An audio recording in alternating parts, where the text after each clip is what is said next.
This is the Diamond Coast, where the roads are rough, the water's cold, and the only thing sharper than the wind is the company you keep. But we didn't end up here by accident. Will and Suz have been coming to this stretch of coastline for over a decade. It started in 2009 when Will came here for the first time with a school friend in their old Nissan Patrol, and something must have stuck. Since then, they've mapped this coastline. On their first trip, their Volkswagen Transporter got deeply bogged in sand and they nearly had to leave it behind. Suz, however, didn't make that mistake twice and got herself a Hilux. Not long after, Will followed suit and bought a Ratel, his 2.8 GD6. So when we got the invite to join them to this special place, we couldn't say no.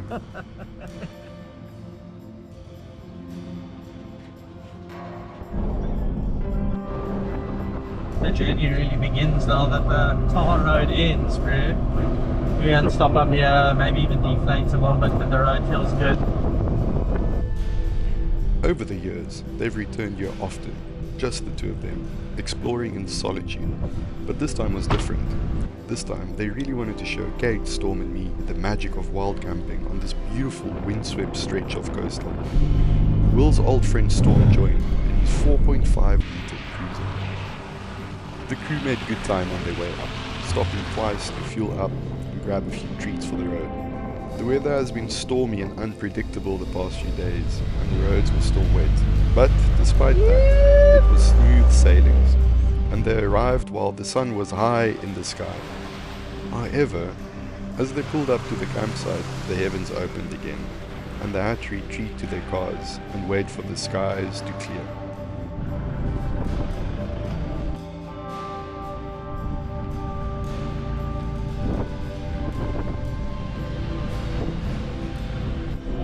Kate and I had to wrap up some work in Cape Town, so we only got to leave at 2 p.m, which meant we were bound to hit the dirt roads in the dark. We've made it here, and now we're just waiting for Katie and Franco.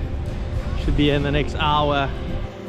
William, always prepared, had put out a bunch of flags to guide us in, and that 20-kilometer stretch through flooded tracks and wet sand became an unexpected game of its own.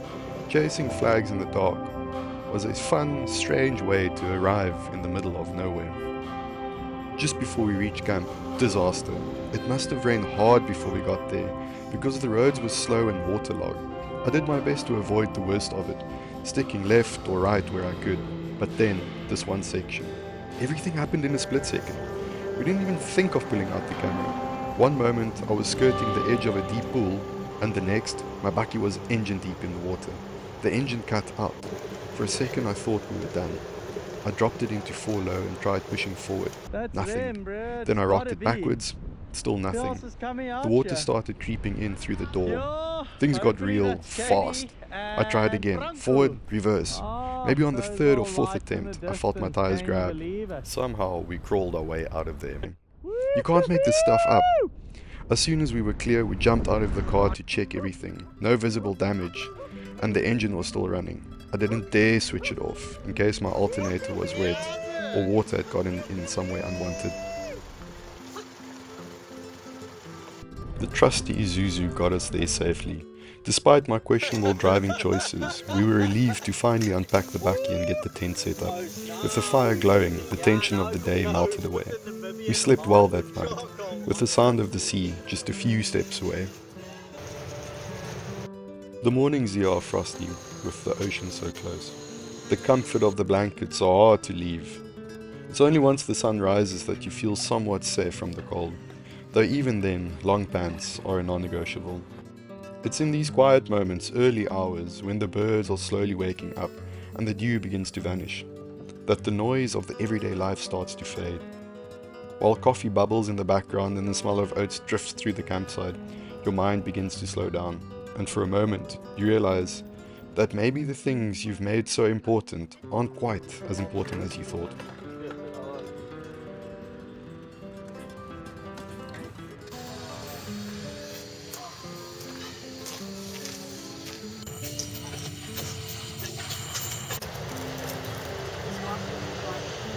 I was like, oh, that's in the roof dog, so that must be them. We set out to explore and possibly get stuck.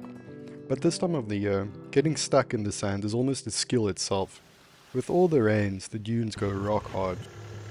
What will leave you stranded though is a battery light popping up on your dashboard because your alternators stopped charging after you drove through a big body of water, which is exactly what happened to me. For the life of me, I don't understand why alternators are always mounted so low and exposed, especially in a 4x4 designed to tackle mud and water. I'm sure someone will explain this to me at some point though. Regardless, we had fun, and the boys finally managed to get stuck in some sand, which honestly always puts a massive smile on my face. The inner child comes alive whenever there's sand and shovels involved. That's the primal sandcastle building Minecraft energy that always escapes. Nothing too serious, just enough digging and pushing to earn a cold beer after a light lunch. Out here, off the Diamond Coast, the silence speaks louder than the wind. This stretch of west coast once held one of the world's richest diamond deposits. So rich, they say you could pick them up with your bare hands at low tide. In 1928, a single diamond weighing over 240 carats was pulled from these shores. It was named the Star of the West. Though some say some bigger ones still are buried beneath these dunes.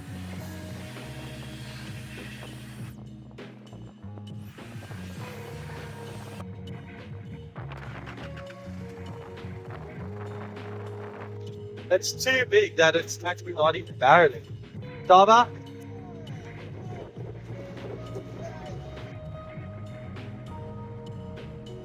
The desert here creeps like a living thing. Entire mining towns were swallowed whole, lost to the sand. Their names fading from the maps. Panama, Charlottesvelden, and even Kuingnas, which once had a golf course and a cinema, now stands empty, patrolled only by the wind. The Nama people have walked these lands for generations. According to their old stories, diamonds were the tears of the stars, fallen to the earth to remind humans of the sky. And when the mist rolls over from the Atlantic, thick, cold and sudden, some locals will still tell you that it's the spirits of the land reclaiming what was taken.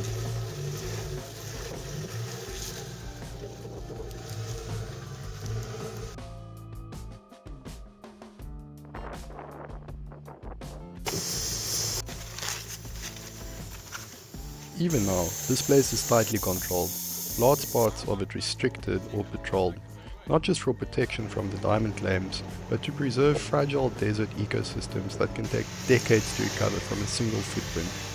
Yes, it's beautiful, but it doesn't need you, which is why, when you do come out here, it's best to tread lightly and to listen.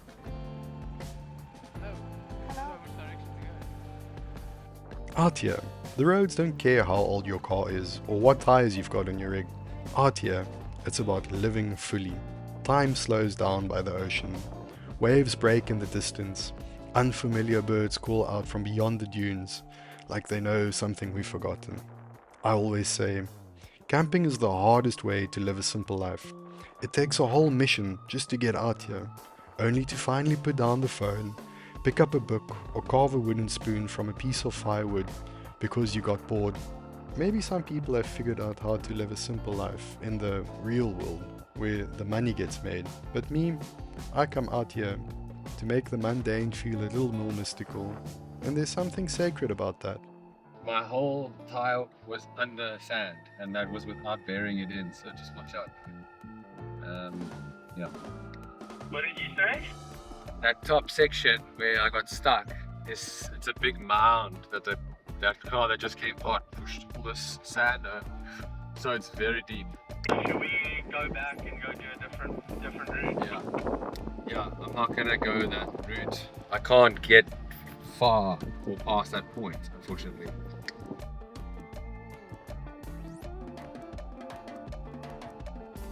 Oh yeah! Hey, Jobs!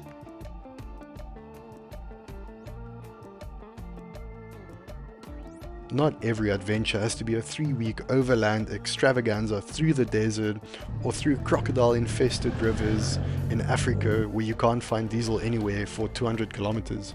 Sometimes 2 nights under the stars with good food and a couple of good friends is all it takes to reset the clock to unclench the jaws, to drop the shoulders. Even if that peace only lasts a couple of weeks. That's enough. Getting out here, switching to low range, that might be the secret to a long and happy life.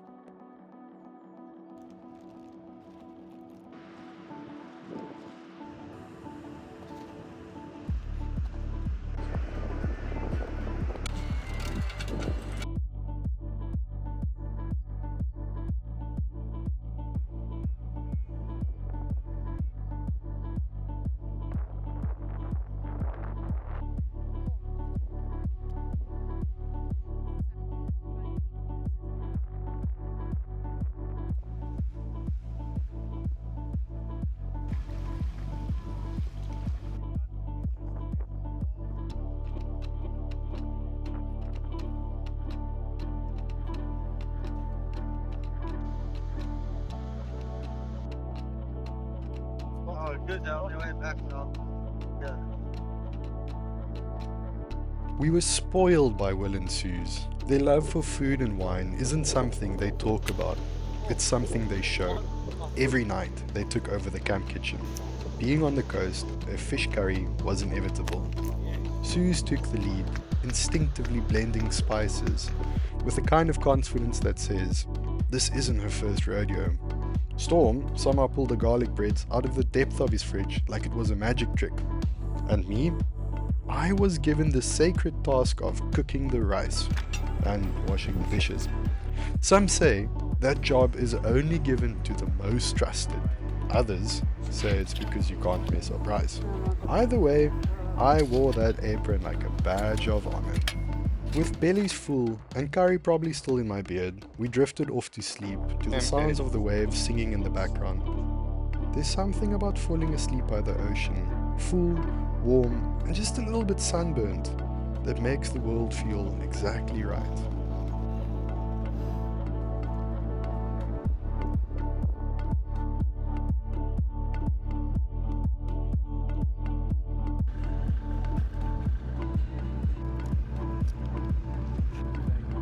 The next morning, Storm said his goodbyes.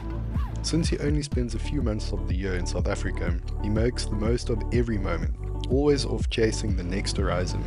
His calm, steady presence would definitely be missed, but the show had to go on.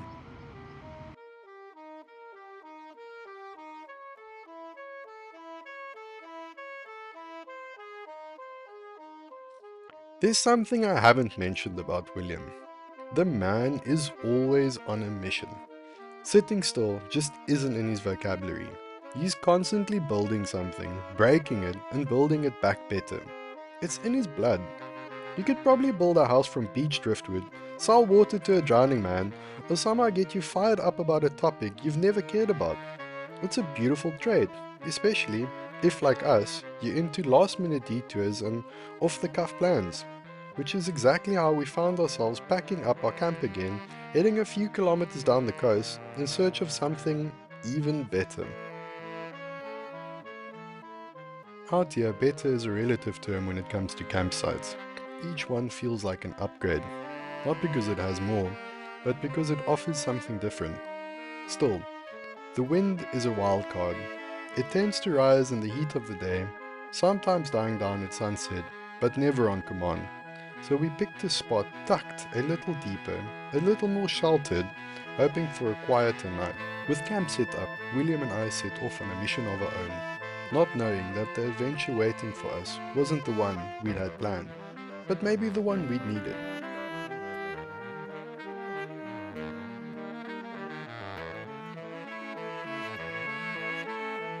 On the horizon, two figures emerged, silhouetted against the sand and sky.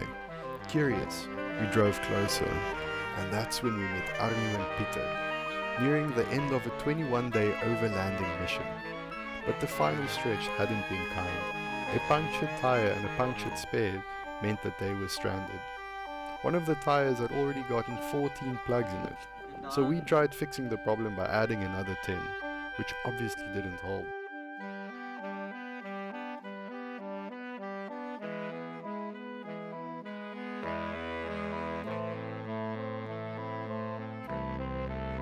Luckily, William had his Garmin inReach with him, and a few messages later, the chain of help had begun. The farm owner was not able to help us, but knew someone who was able to help us.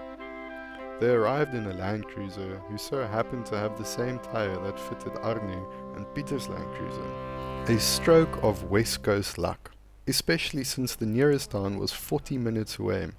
Without it, Arne and Pieter might have had no choice but to retire in the West Coast, start a veggie garden, and maybe take up fishing.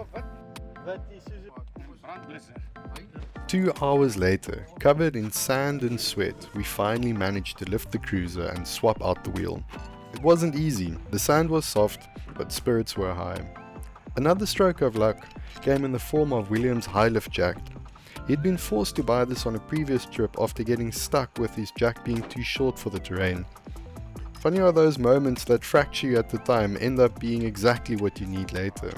I doubt Arne and Pieter were pondering fate or silver lining while stranded in the dunes. But I'm glad the West Coast threw us together. We got them rolling again and walked away with 2 new friends to call up on our next adventure.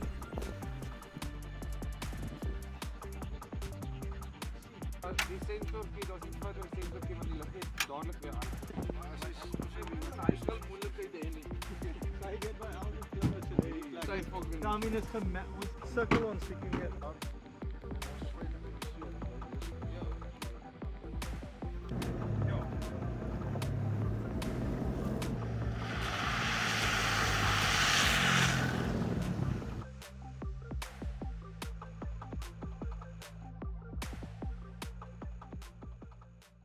Uh, 2013.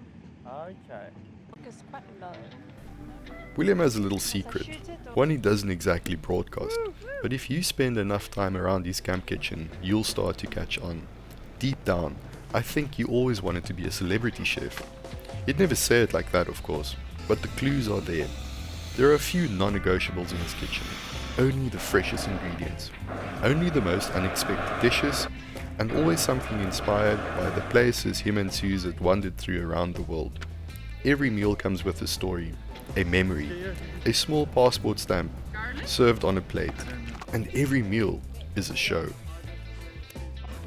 Oh, and I must drain this. Accidents happen. A piece of lamb hits the floor? No problem. It gets a quick rinse, a dash of West Coast ocean flavor.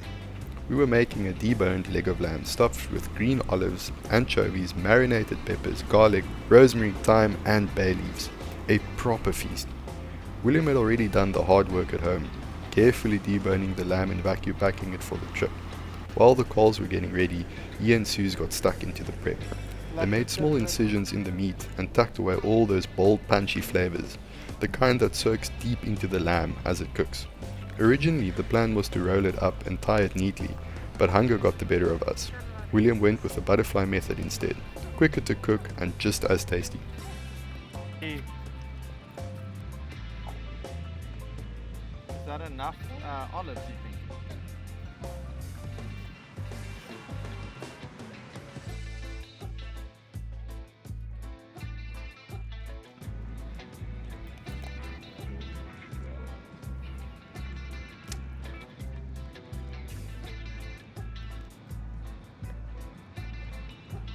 By this point in the trip, we felt we could handle whatever the West Coast threw at us.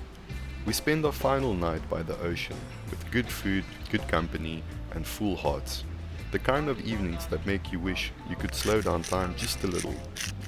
Knowing we had to head back to Cape Town in the morning, we started packing up camp the night before. A small habit that always pays off. Less chaos in the morning, fewer muddy, wet things to sort out when you get back home. With most of our gear stashed, and the sounds of the waves in the background, we called it a night, ready to roll into the next chapter.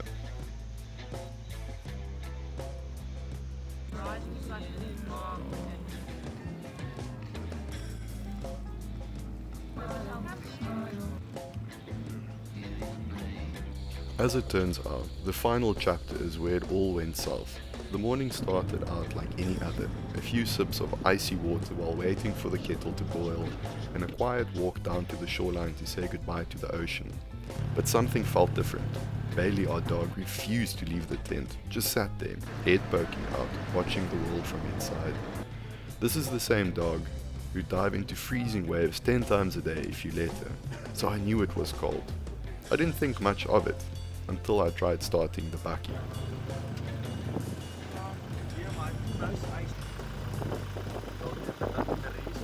Nothing on the first swing, nothing on the second or the third. When it finally turned on, I figured that was the end of it. We were back in business. We made our way towards the highway, but first a detour. William wanted to check out a wave nearby, and we decided to join him. Good thing we did. As we pulled up, we saw Arno and Peter with the bonnet of the cruiser open, peering in at the battery. Same story. Their car wouldn't start either. Luckily, William was the only one whose alternator still had its life together, and we jumped in with ease. A few cranks, a bit of gas, and the cruiser was humming again. Hopeful, I switched my bakkie off. My turn. Nothing. We tried to jump, still nothing. So the boys towed me up the hill, unhooked me, and gave me a running start. Eventually, the engine roared back to life. I looped around to the top of the hill just in case. And just then, the cruiser died again. Back to square one. Another round of jumper cables, revs, both cars were alive. Well, sort of, semi-operational. We hit the road, knowing this was going to be a very different kind of journey back to Cape Town.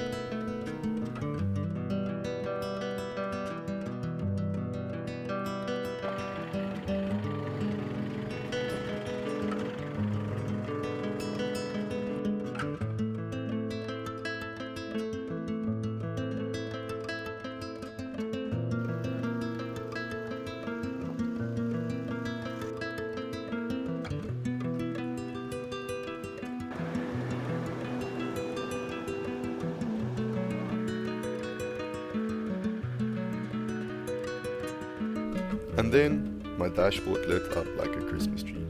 Battery, ABS, handbrake, oil, a bunch of other lights I didn't even know existed.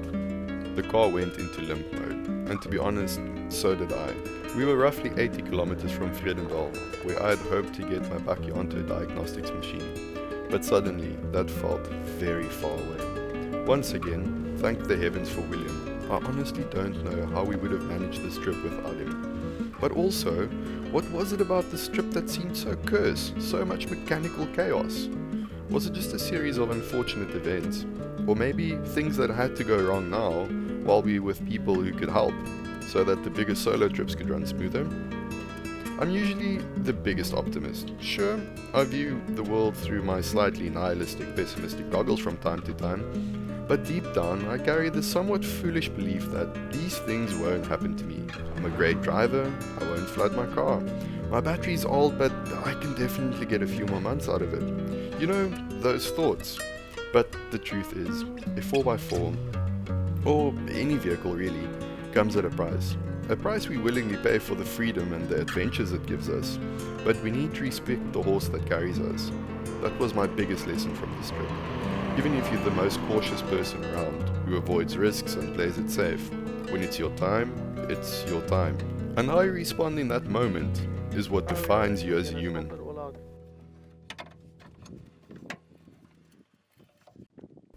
William and Suz, despite a tight schedule and a long road ahead, shot off like absolute legends to hunt down a new battery for my bakkie.